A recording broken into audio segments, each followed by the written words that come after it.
All right, here again, we're at the lease. I've seen some of the comments and emails from you guys on the last video that we just done, the share, the Bigfoot Attack and Autopsy. I've got it with me now, and we're gonna go out here. The situation with the microphone, I had the GoPro 9, which I used regularly, and I used the wireless microphone with it. And so once you connect a wireless microphone, you have settings that you have to adjust for the optimal sound and all that other stuff. And anyhow, I had everything set. The GoPro died on me, and it ended up, it was a factory defect. They covered it, they replaced it, I got a new one. All right, we come out here to film, and it didn't even cross my mind that I never set up the new one to accept the wireless microphone for optimal audio results. It was never set up. I plugged into it, hooked the microphone up, and I did the article. I edited it. During the editing process, I could hear that the sound was lower, but I didn't realize the significance listening to it on a phone versus a computer.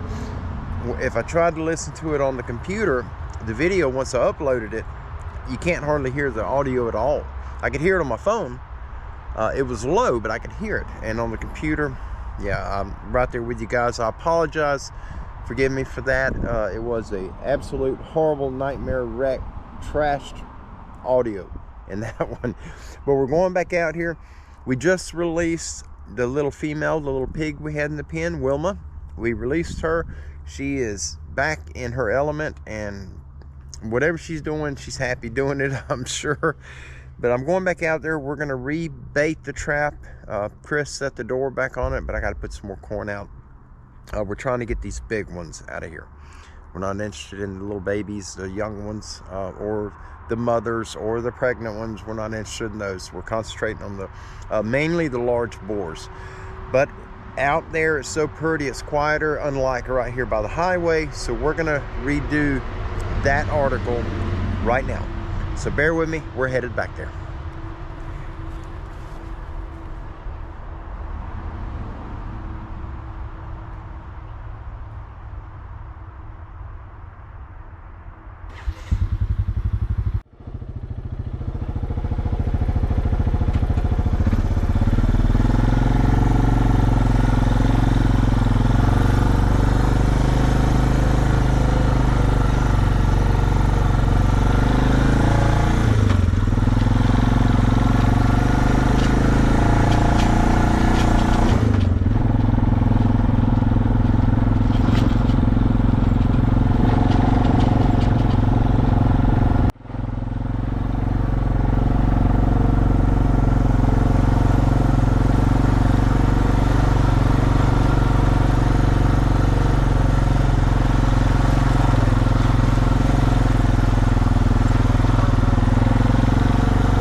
Alright guys, had to make sure the camera was on. I thought I turned it off. Alright, opened it up through here. I don't know where this goes. I went that way before.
It's beautiful, ain't it? Tell you what, that game trail right there, pig trail.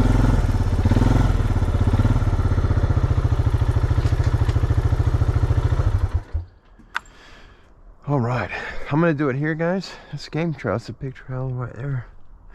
Oh yeah. You can see the mud on the tree right here from the pigs rubbing on it.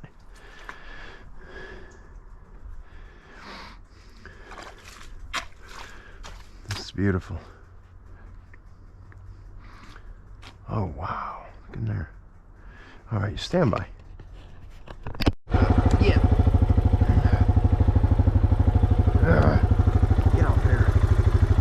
Don't like spiders.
All right, guys, so I'm going to set up right here.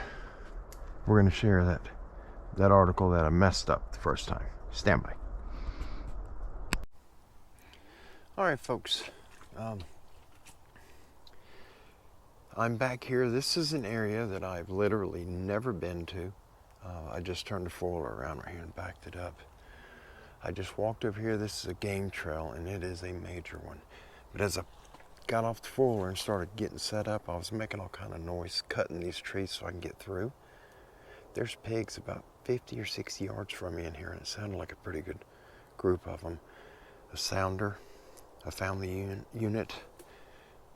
But anyhow, the GoPro 9, I was having, I don't know, it acts up when I plug up the mic to it right now. So I'm using the newest one, the one that I'm making payments on for this. But what I'm going to do is I'm going to mount this. Once you got, this is a game trail, a substantial game trail. This is pigs, but it goes, I know it's hard to see on the screen, it goes way back there. I'm going to mount this camera over here watching this, And then I'm gonna be back over there at the four-wheeler. So you guys at least have something a little different to look at. And who knows, maybe them pigs that will run by and you'll get a glimpse of them. Give me just a second. Let me go get my clip to where I can attach it to a tree so it ain't sitting in the water. Just stand by. All right, guys, y'all keep an eye on that trail.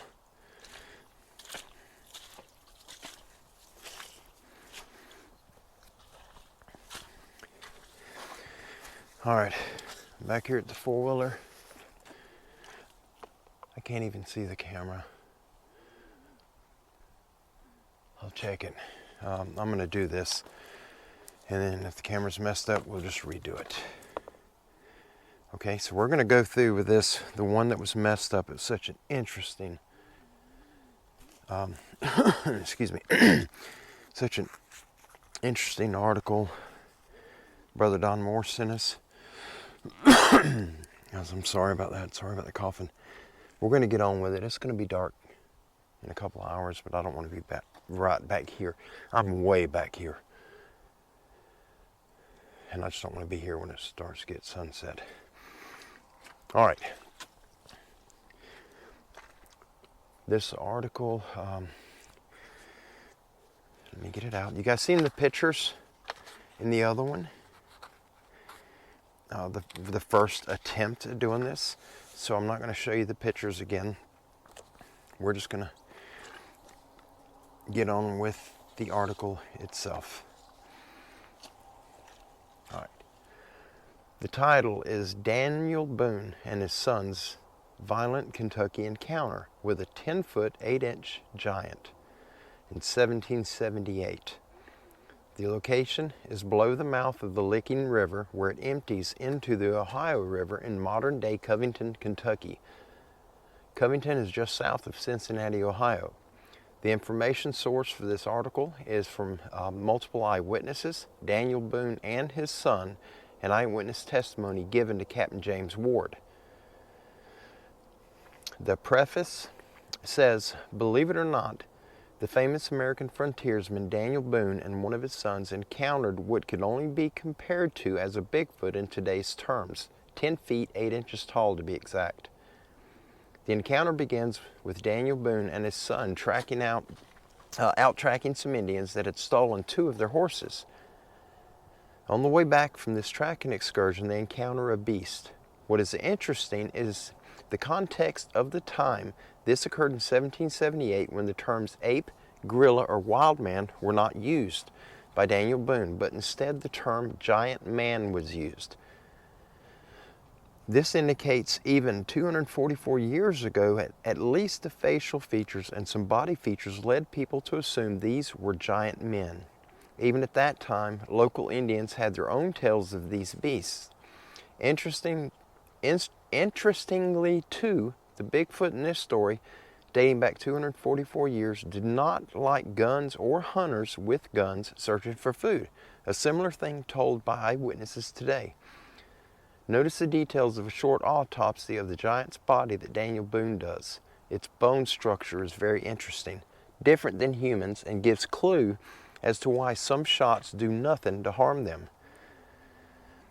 The events leading up to telling of the story. At about 11 o'clock, Captain James Ward said to Boone, Colonel Boone, would you like to recite your encounter that you had with a giant which you killed? I would like to have my own memory refreshed, and there are many here who have never heard your account of it from your own lips. My father, Reverend William Payne, remarked at this moment that the giant was over 10 feet high. There was present in the company a gentleman by the name of Mr. Campbell who inadvertently and without thought said impossible that any man could be so high. Captain James Ward immediately responded, Mr. Campbell, you must leave now. For while you stay, Colonel Boone will not open his mouth again. And they went on to explain Colonel Boone not speaking in the presence of anyone that had thrown a shade of doubt over what he had said or might say, in which my father confirmed. Colonel Boone having said in response to my father that the giant was over 10 feet high, and the unfortunate remark by Mr. Campbell painfully suspended all further talk while Mr. Campbell remained, so far as Colonel Boone was concerned. This painful suspense was relieved at about 12 o'clock by the coming in of Mr. Moss, who took the Colonel and his old friend to his house for refreshments and dinner, and I did not hear the giant story then. I was delighted at about 4 o'clock by the return of the old gentleman and some of his friends to the store, where they remained until it was time to go to Mr. Motor's to the party. On our way to Mr. Motor's residence, I walked beside Colonel Boone and said to him, when he wished to leave the party, for him to give me a squeeze on my arm, and I would get his hat, and we would quickly leave by the back way and come back to the store. He said, "Thank you, I shall depend on you, for I dislike being in a crowd where I have to receive so much attention." I was surprised at him giving me the signal at about 9 o'clock, thought delighted with the hope of hearing the giant's story. I'm going to pause till the plane passes. I was surprised at him giving me the signal about 9 o'clock, though delighted with the hope of hearing the giant's story. On reaching the counting room, where we had plenty of fine apples, I said to him that I longed to hear the story of the giant. He replied, "You shall have it, for I would not have opened my lips if that Mr. Campbell had remained." He said it was in the spring of the year, and he was then living in Boonesboro, Kentucky, and the corn was about half a leg high, and on getting up one Sunday morning, he found 2 of his horses had been stolen by Indians. He saw by the signs that there were 2 Indians. He and his son immediately got ready and went in pursuit. They pursued the tracks to the headwaters of Hingston Creek to Calk's Spring, which had the date of February 17, 1778, cut on a tree by William Calk, who entered the land and was living on it when I knew him. Boone was present when the tree was marked. They pursued the tracks down the creek and crossed a little mound where Mount Sterling exists today. They continued down the creek to where it empties into Licking River, which they crossed to the right bank in pursuit. The tracks went down Licking River to the Ohio River to where Cincinnati now stands. They had come so near upon the Indians that fire still burned where the Indians had stayed before crossing the Ohio River. He and his son immediately made a raft and crossed over, but on ascending the opposite bank, they found signs of about 500 Indians. They knew that further pursuit was useless and turned back and landed below the mouth of the Licking River. This was about 3 o'clock in the evening, and intending to go about 10 miles down to a spring that he knew, which came out at the foot of a hill where there was fine grass and open woods, usually abounding in deer, and they stood in need of provisions, as they could shoot none while in pursuit of the Indians, for fear of putting them on alert of the Indians by the sound of their guns. They found the spring and encamped. There was some rain that night, and the next morning was misty and foggy. A hill ran in the direction of their way home. Boone took one side of the hill and his son the other side. As they walked about the same speed, they could be within hearing distance of each other's guns. At about 10 o'clock, the fog having cleared off, he heard his son's gunfire and immediately heard it fire again. From the last shot, he knew that the bullet had been put down by his son without a patch. He immediately hastened to the crest of the hill, as he feared his son had either shot a bear or panther and wounded it, and it had made a fight. Reaching the top of the hill, he could not see his son anywhere, but on looking for a moment, he saw at 250 yards in front of him, at 250 yards from him, the largest man he had ever seen. He was walking very fast, with his face set in a particular direction. On casting his eyes in the same direction, he saw his son behind a tree loading his gun, and the giant about 75 yards from him. He immediately leveled his gun, but there were so many trees, and the giant walked so fast that he was afraid to shoot for fear he would miss. The giant got up to his son and caught him by the buckskin dress with one hand, while the other he jerked his gun from him and threw it and broke it off at the breech. Then catching his son by the nape of the neck and the seat of the breeches and raising him up over his head, just as easy as I would raise a child, he slammed him on the ground. He raised him the second time and slammed him the same way. I was afraid to shoot for fear of wounding or killing my son, but no, I had to shoot or a third slam was sure to kill my son if it had not already done it. While the giant was stooping to raise him the third time, I fired and the giant fell over on my son. I immediately ran up and jerked him off to find my son lifeless and not breathing.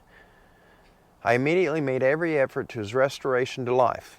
It seemed to me more than an hour before he breathed. He finally came to, and after using water freely from my canteen, I recovered him enough to set him up against a tree and was glad to find no broken bones. In about an hour more, he stood up and talked. I asked him where he had aimed to strike the giant, and he said he had aimed to hit him in the heart with both shots. The giant was naked. I turned him over on his back and found both of the bullet holes near the left nipple and about 2 inches apart, but neither of them had entered the body, but had passed around and came out of the back. I then pushed my fingers into both bullet holes and found the giant had no ribs, but solid bone about 3/4 of an inch thick, which I found out by cutting through the bone with my tomahawk. My own shot struck him in the left eye, which was very fortunate. The giant was not an Indian, for he was a pale yellow with long yellowish hair and not black as is common with Indian hair. His body was likewise covered with short hair, not very thick. His teeth were all naturally grown together in his head, rather small eyes and a thick nose with very large hands and feet.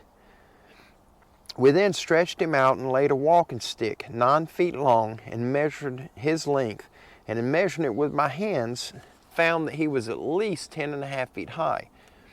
My son then got another walking stick, and we then made another measurement.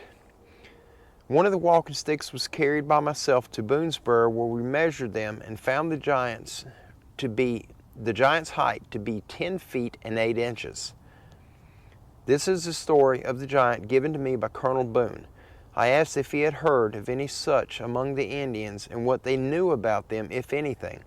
He said they had a tradition of giant men and giant beasts, but that the Great Spirit had killed them all somewhere on the Osage River, as if he had never created them. And that's the end of that article. And guys, that is, in my opinion, that is the absolute, the most fascinating article I have read to date. I mean, I thoroughly was amazed at that the first time I read it. It blew my mind. Brother Don Moore sent it to me, and he told me, he said, this one here is gonna get you. You're gonna like it. And I'll tell you, he sure did not. He didn't let me down. That was the most interesting doggone story I've ever heard. Most fascinating one. He said instead of having a rib cage, his breastbone,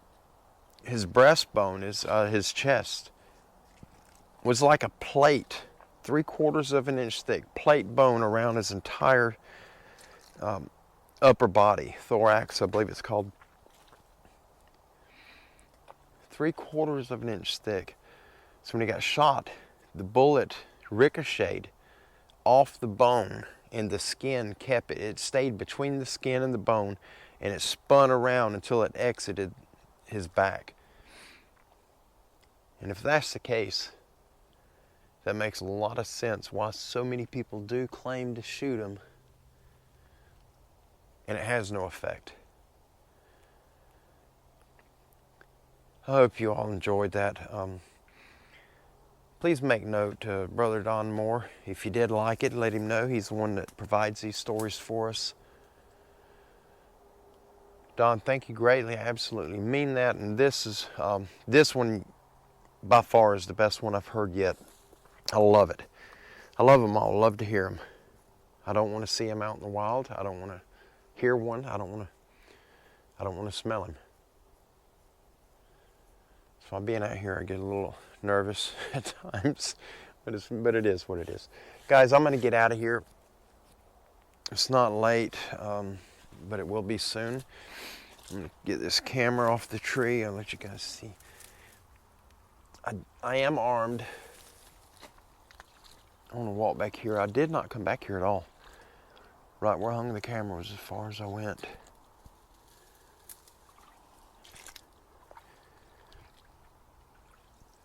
There's so many pigs out here. It's just, oh, spider webs. Bunch of them too.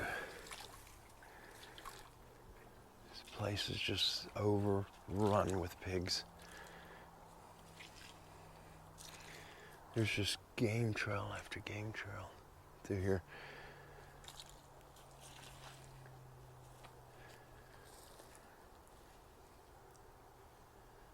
It is so pretty. And it is absolutely beautiful in here.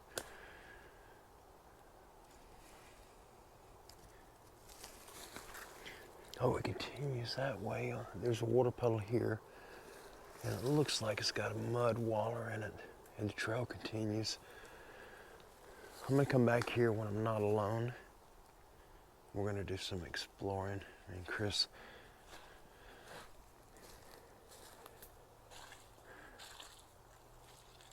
I get on edge back here all the time. I'm not gonna go back in here. I just want to take a peek right here.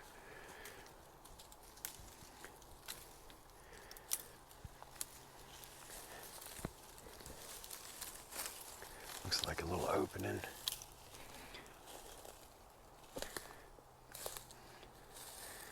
Look how pretty it is in here.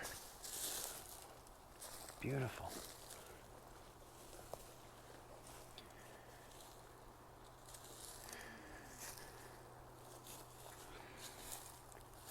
Swamp right there. They got a trail going right, weaving in and out of game trail. Yeah, I've got just an uneasy feeling. I'm gonna get out of here for sure.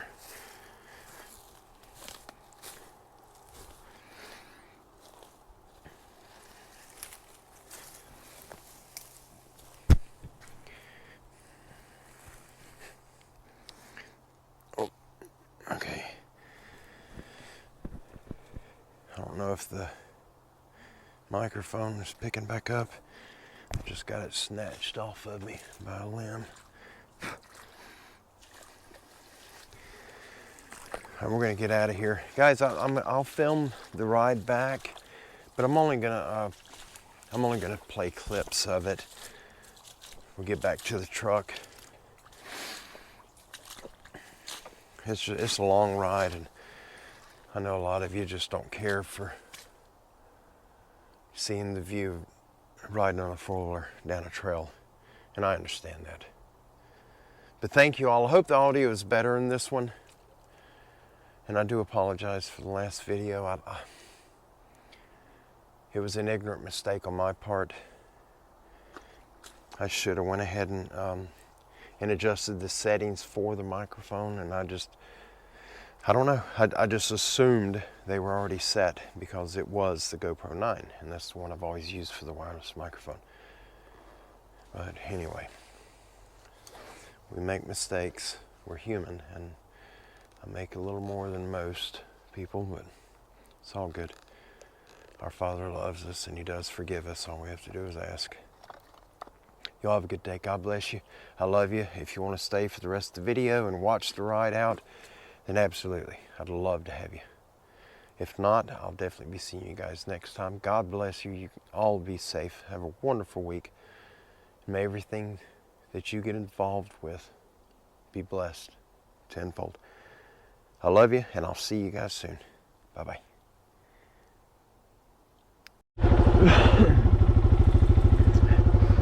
Hope the camera angle's right. I forgot to turn the camera back on. Be alright. It's on now.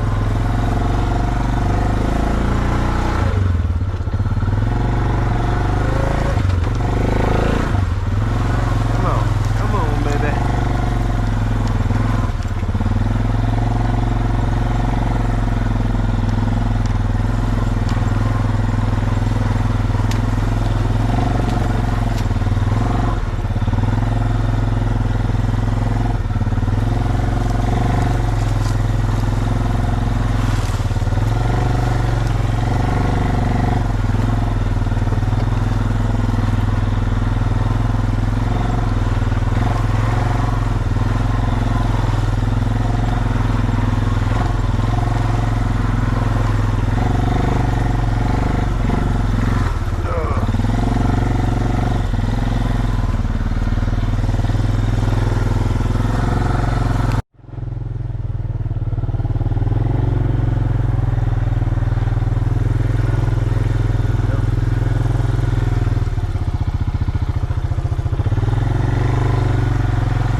guys, the worst of it is behind me now.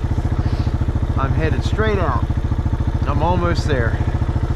Man, this truck's right here. So we are going to load up.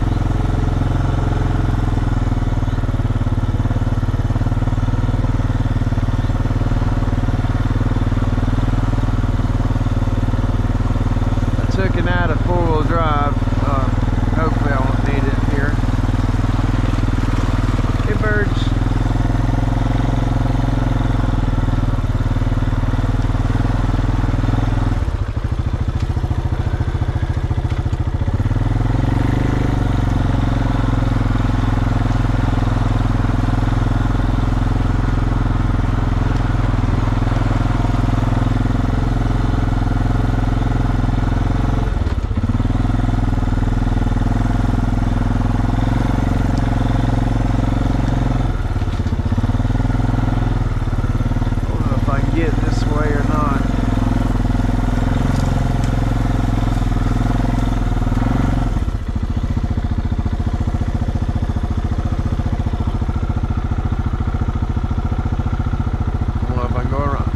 Cut that down so I can take that trail.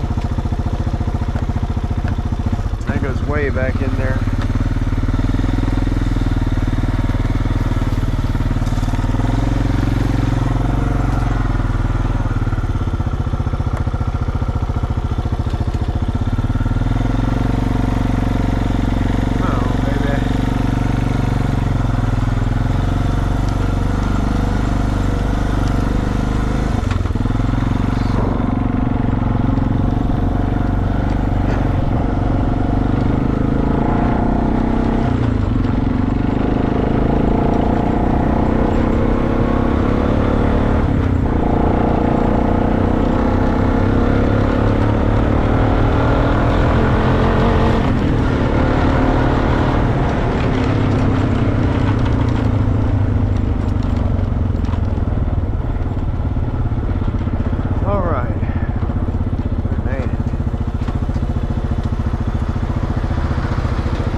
And I remember usually after idling around like that for hours on end before I park it, as you know, as far as putting it on the trailer and shutting it down for the night, I'll just open it up a little bit like we just did, just to get the carbon buildup out of the cylinder.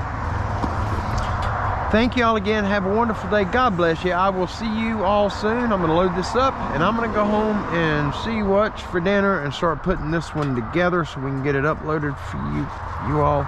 We only got a few more days of work that we're doing here, and we can hunt for deer on this property until Sunday at sundown. And we're going to hunt this weekend, try to get a couple more days in. We got a couple of new families that are really needing the help and needing the food.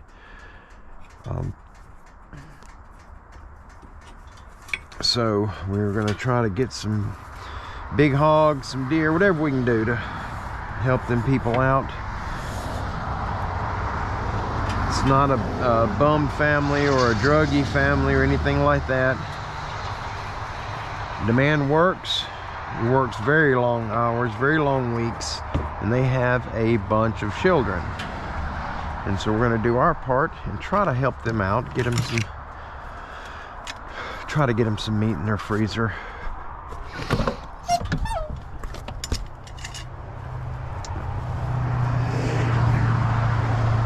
And if we can just help them out, I mean, just one decent pig, 200-pound pig, you know, that's a lot of meat. You can get between 90 and 100 pounds of meat off a 200-pound pig. Yep, this is my work truck, my hunting truck. This is my everything vehicle. This is my girl. It's on her last leg, but that's all right. I'll run it till it stops. I'll see you guys soon. Have a good day, a good weekend. God bless you. Until next time, always be safe.